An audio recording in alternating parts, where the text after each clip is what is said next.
Okay, so I'm gonna wrap this story up with as much closure as I can bring to it. I had a little bit of a breakthrough last night. I went back to the emails.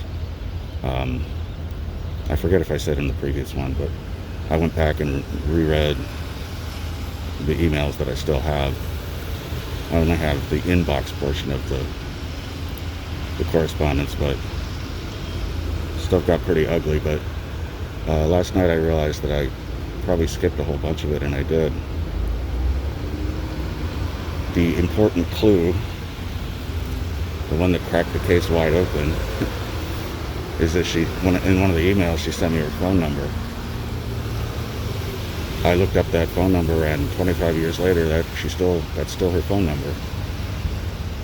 And this is where I led from one public records source to another to find that she had been using the fake name.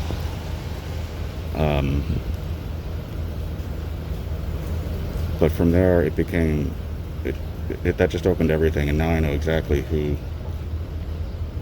the young woman is. I know where she lives. I know where she works. I know her phone number. And do I intend to do anything with that information? Absolutely not.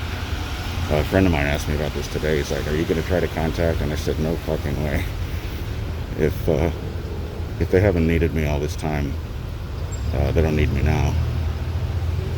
And you know what? While rereading those emails again, I remembered I just would not want that woman in my life again.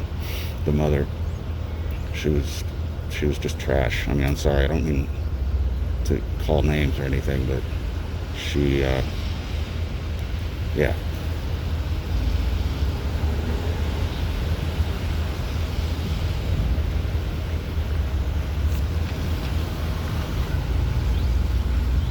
And excuse me if I said this already, but when it comes to family, I've never had an interest in extended family. This young woman wouldn't exactly be extended family, but I mean, it's like I'm not necessarily a fan of anybody just because they're family. But this was funny though, last night, as I had this breakthrough moment in discovering everything I need to know about her, I got an email from Ancestry.com, where a number of years ago I sent them a DNA. They tested my DNA, and it came back with no surprises. You know, I'm white. I'm white with an exclamation point. But every once in a while, they send an update with new information about relatives. So I see this email from Ancestry saying, "Mark, we have a new DNA match for you." I was like, "Oh God, is it going to be that I have a daughter?"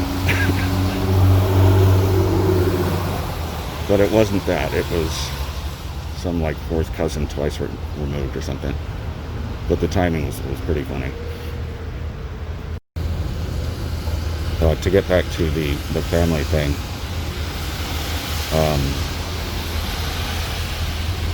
I consider myself something of a genealogical sociopath. Maybe that's giving myself too much credit, but like I said, if you're my second cousin, I don't really, you know, what else have you got? And this is just, that's my attitude about this situation. Is as far as any responsibility, I feel there is none, and there never was. They didn't obviously expect anything of me. I don't know. And one last thing, the emails, the date and timestamps on them confirm that this girl was born an almost perfect 9 months after her mother and I ended it.